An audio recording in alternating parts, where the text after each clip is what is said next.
après a dit qu'il allait renégocier, mais en fait n'a rien renégocié du tout. Il a signé exactement la même chose dans le traité de Lisbonne. Et cette somme de renoncement qui est un peu impliquée par notre 5e République et le lien entre les élites qui gouvernent dans leur monde et un bloc social qui n'adhère pas à ce qu'elle n'arrête pas de faire depuis des années, je pense que ça, c'est le problème. Du coup, pour le résoudre, à mon avis, il y a besoin d'un changement institutionnel. Je ne sais pas si ça doit passer par une constituante, si ça doit passer par changer le mode d'élection, s'il faut mettre du jugement majoritaire, s'il faut mettre des RIC et des référendums d'initiative citoyenne. Mais il y a quelque chose à faire, ou de la proportionnelle. Mais il y a quelque chose à faire dans notre système institutionnel. Moi, à titre personnel, je pense qu'il faut qu'il faut une constituante et refonder notre République, parce que là, les gens ne s'y retrouvent plus. Et je pense que le jugement majoritaire et la proportionnelle sont des bonnes pistes. Mais je suis pas politicien, c'est pas mon métier. Et du coup, je peux que donner des idées et donner un constat. Quel est ton avis, Prisca, sur ce que vient de dire Ludovic? Alors, je vais laisser sur la fin, parce qu'en fait, on va se retrouver sur la fin. Je vais juste me permettre de réagir sur une phrase que tu as dit, je l'ai notée du coup, c'est que tu disais que c'était une politique pour les de minoritaires, ou des réformes de minoritaires, si je reprends le terme, c'était ça. Et je l'entends maintenant dans les faits, et je vais être très rapide parce que c'est pas l'objet de ta question, mais c'est pas vrai. Dans les faits, il y a eu le dédoublement des classes. C'est pas minoritaire, ça a concerné l'ensemble des CP, CE1 et ça va continuer à se développer.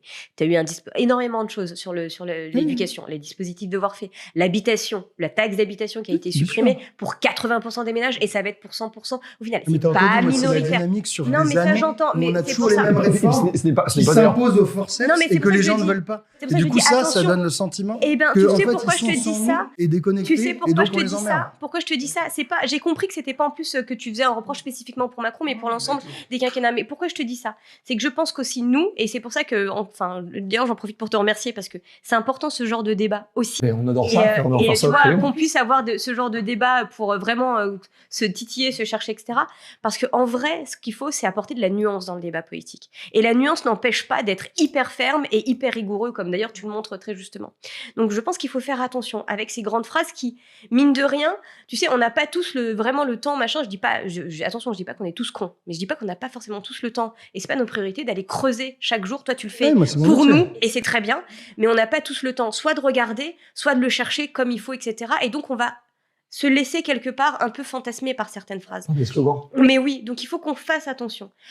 Ça interpelle, c'est vrai. Moi aussi, j'use de temps en temps un peu de buzz médiatique parce que ça permet. Mais si derrière, il n'y a rien, ça aide pas. Donc c'est pour ça que je dis, je résiste à ça. Pas pour te dire que tu avais faux, mais pour te dire que je pense que collectivement, on doit apporter de la nuance. Ça, c'est un premier point. Ensuite, sur le truc du chantage au Front National, j'ai noté les grands trucs, mais je crois que tu l'as compris, je suis à 100% d'accord avec toi.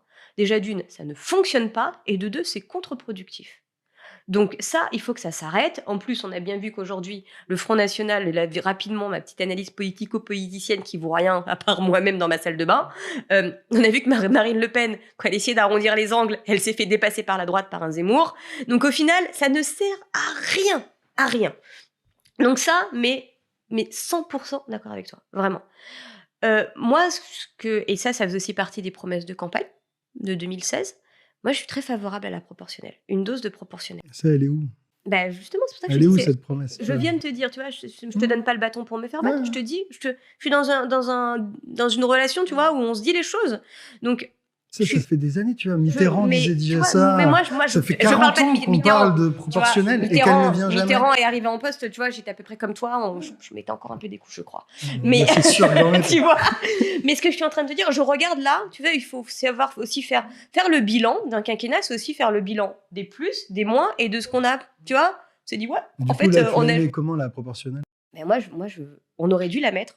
Elle aurait dû faire partie de notre bilan. On l'a pas mise pour x, y raison. Tu vois, je vais pas non plus commencer à faire le décodage du truc. Mais je pense qu'il va falloir commencer à avancer sur ces sujets-là, mais pas dans 10 ans, dans 20 ans, sur le prochain quinquennat. Peu importe qui sera aux manettes, il va falloir y arriver. Parce que c'est par des mesures comme ça qu'on va aussi recréer du vrai lien et de la vraie conscience de représentation dans nos instances. Un autre sujet que je regardais aussi, mais ça tu pourras peut-être me dire si c'est plus ça, je crois que c'est en Suisse où ils le font beaucoup, c'est des instants où on demande la parole aux Français, où on s'adresse aux Français. Beaucoup fait en Suisse, effectivement. Voilà, c'est beaucoup fait en Suisse. C'est-à-dire des référendums réguliers?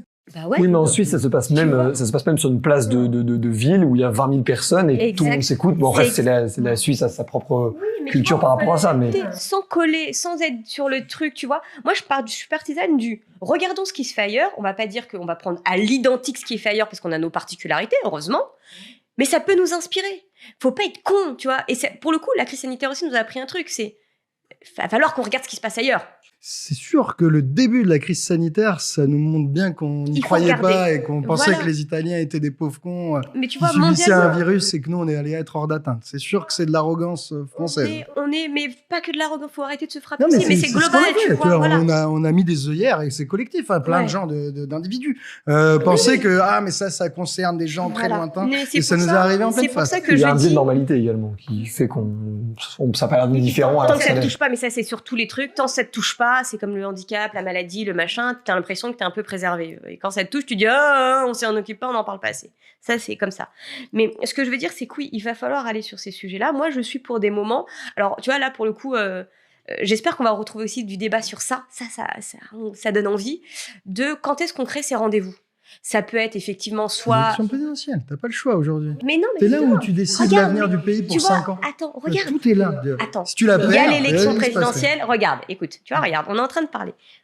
Et t'es pas en plus dans ton discours qui était avant, t'étais pas comme ça. On n'est pas dans de la fatalité. Il y a l'élection présidentielle qui arrive, c'est un fait. On va pas tous se dire on part en vacances, on ignore le truc. Mais c'est aussi le moment de pousser des sujets pour que ça fasse partie du programme des candidats et qu'ils le mettent en place d'une façon quoi qu'on dise, quoi qu'on fasse. Et donc le sujet qu'on peut se dire, c'est plutôt qu'il va falloir qu'ils se réveillent, machin, etc. C'est faisons des propositions. Soyons force de proposition.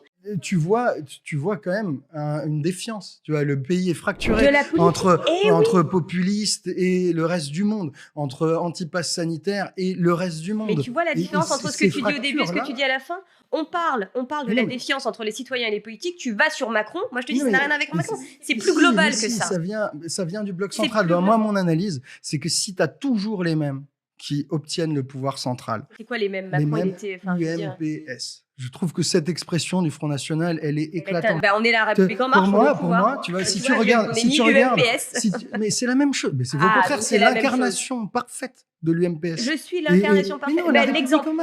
Mais non, mais quand tu vois des ministres de Sarkozy et des ministres de Hollande être ministre de Macron, t'as quand même compris que c'est le même bloc central qui gouverne. Et ça, c'est ce même bloc central. Mélenchon, Zemmour et Marine Le Pen à la table. Ce que je te dis, c'est que ce bloc central, il n'a fait que trahir. Il a dit qu'il allait écouter le peuple. Il a dit qu'il allait faire des réformes institutionnelles. Il a dit qu'il allait préserver le modèle social. Écoute, je suis désolé. C'était dans les campagnes Sarkozy, c'était dans les campagnes Hollande, c'était dans les campagnes Emmanuel Macron pour les derniers. Et toutes ces proclamations n'ont pas été traduites par les faits. Tu vois, et donc les gens se sentent de plus en plus méprisés. Et si tu as ça, plus un système électoral où celui qui passe a toujours au mieux 20% du corps électoral derrière lui au premier tour et après se retrouve régulièrement, pas systématiquement, en face du candidat Front National qui est la bête immonde, ça crée un sentiment que la politique ne t'appartient plus. Tu proposes quoi pour 2022 ? Moi, ce que je te dis, c'est des changements institutionnels majeurs. Moi, je suis favorable. Non, mais concrètement pour 2022, tu veux pas UMPS ni l'AREM. Donc tu veux quoi ? Je propose une constituante, un jugement majoritaire et de la proportionnelle. Oui, ça, c'est ce que je propose. On annule l'élection de 2022. Mais non, c'est ça. Un candidat qui propose ça. Évidemment, il faut gagner. Il faut gagner la présidentielle pour obtenir des changements institutionnels. Ma dernière phrase, et après je te laisse parler. Et après je te laisse parler jusqu'à la fin et je me tais. Donc moi, ce que je te dis, c'est est-ce que tu saurais... La question, elle est très simple. Est-ce que si un candidat, quel qu'il soit, mais qui sort de ce déjà monde politique identifié, te propose ce genre de choses, peu ou prou, est-ce que du coup tu vas y croire ou ça va être décrédibilisé parce que ce sont eux qui le portent? Ou alors est-ce que tu as besoin d'une figure providentielle, et c'est pas négatif ce que je te dis, c'est pas péjoratif non plus, mais d'une figure providentielle qui sort d'une nulle part, qui machin, etc., qui n'a jamais fait de politique et qui va te proposer peu ou prou ça, est-ce que tu vas plus le croire que ceux qui viennent de l'ancien? C'est dur de réfléchir abstraitement. Par contre, je suis sûr sur la cause. La cause de la désaffection des Français avec la politique, ça vient du bloc central, ça j'en suis certain. Après, est-ce qu'il suffit que quelqu'un n'en vienne pas et propose ce que moi j'appelle comme réforme institutionnelle pour que je sois convaincu? Il faut juger sur pièce. Et on va s'arrêter là-dessus. C'était très intéressant. On a balayé beaucoup de sujets et ça a permis aussi de faire cibler beaucoup de désaccords. Moi, je tenais à dire que c'est aussi ça que nous on cherche à faire au Crayon, c'est-à-dire aussi connecter, du coup, sans caricaturer le peuple et le gouvernement, même si c'est plus compliqué que ça, évidemment, et que. Viens moi le peuple. Et moi, je suis montée au gouvernement en 2 heures, t'as vu? On reviendra plus souvent, non? Exactement. Non, mais que c'est important qu'il y ait des porte-paroles aussi de différentes corps de la société.